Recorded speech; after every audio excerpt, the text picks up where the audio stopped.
Minecraft has come a long way since the days where having full diamond gear was the pinnacle of progress. Today, there's the Ender Dragon, the Wither, enchantments, and so much more. And today, we're going to be focusing on how you can get the perfect enchantments for your items in Minecraft Survival. It's actually quite a deep process, so let's dive right in. For the past week or so, I've been spending a lot of time on my Minecraft Realm server. After killing the Ender Dragon, I've actually been spending a lot of time playing the game, and the reason for that is I have set myself a crazy goal. Get perfect enchantments on everything that can be enchanted, and when I say perfect, I mean it. The same with everything. I mean, seriously, look at this giant list I made of every item that I want to enchant, along with a color coding for the enchantments I have, which ones I'm missing, so yeah. Let's go ahead and let's get started into the process as to how I'm getting these. The first thing you're going to have to do is progress in Minecraft all the way to killing the Ender Dragon. While you can enchant without doing it, it's just not worth it. After that, build an Enderman farm in the end. I might do a video on this in the future, but for now, there are plenty of guides out there. This is truthfully the only way to get experience fast enough to be able to enchant everything with every enchantment. Also, be sure to build a full enchantment area within the farm as well, some anvils, and ender chest at the XP farm. So here comes step 2 out of 3 of this process, book enchantments. Lots and lots of book enchantments. While you can enchant your items directly, it's just not effective for getting the perfect enchantments, and can seriously ruin your chances of even being able to do this, since if you really mess this process up, some enchantments can be labeled as too expensive. So bring at least 30 to 40 books with you, and 90 to 120 lapis lazuli. Enchant all of these books with level 30 enchantments, unless one of the level 1 or 2 enchantments is something you really need later on in the process. But overall, stick with level 30. And it's also important to stick with level 30 because there's a chance you can get multiple enchantments on one book, leading to an enchantment you need but didn't expect to get. If you built your farm correctly, maintaining level 30 is an absolute cakewalk. After doing this a bunch of times, you should eventually have mostly all of the enchantments that you can get from making enchanted books.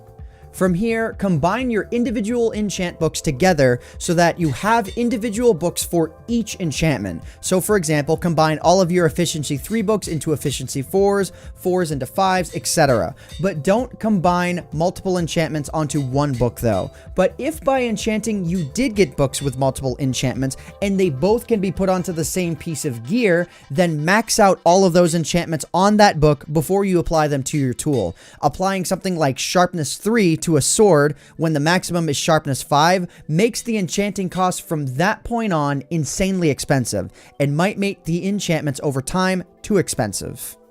So once you have the highest level books for each enchantment, you are ready to enchant your items. The key is to enchant your items with the top level enchantments first. So for example, for a sword, the best order is to enchant with sharpness 5 first, as 5 is the highest enchant you're going to be applying, then either unbreaking or looting 3, you can do either one because they're both level 3, then fire aspect 2 because 2 is the highest level, and then mending because mending can only go up to level 1. If you start with the lowest first, the process can, yet again, become too expensive. I really wish Minecraft didn't have the too expensive tag. I once made a book with every enchantment and I couldn't apply it to a sword. It's so stupid. I had to learn all of this information the hard way. Mojang, Jeb, please fix your game.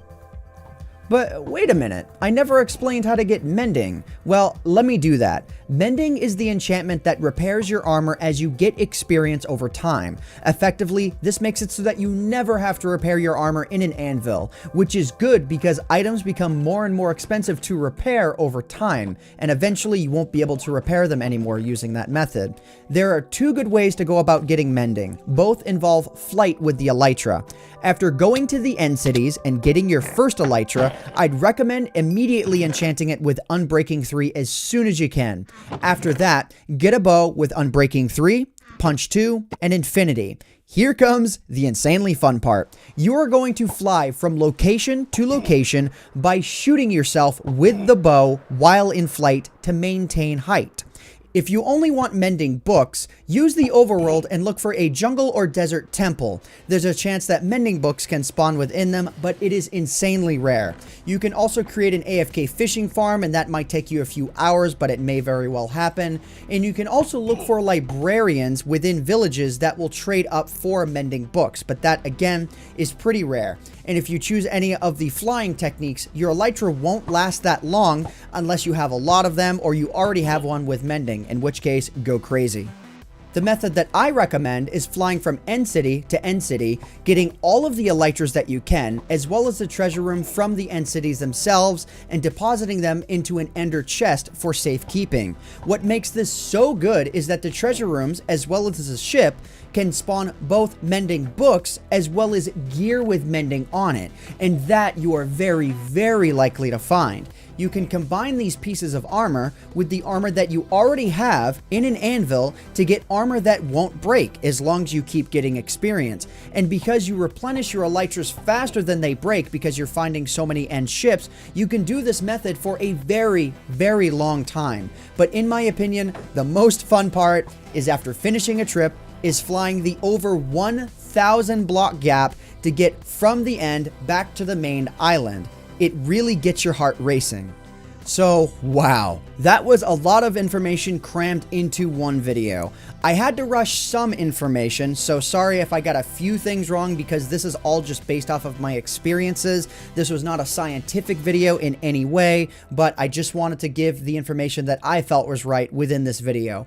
But if you guys would like more detailed explanations about any specific thing in this video, let me know in the comments section down below. And if you enjoyed this video, please leave a like on it. It helps out myself, the channel, and the video quite a lot. But anyways, guys, I hope you all enjoyed. My name is AntVenom, and I bid you all farewell. Thanks so much for watching.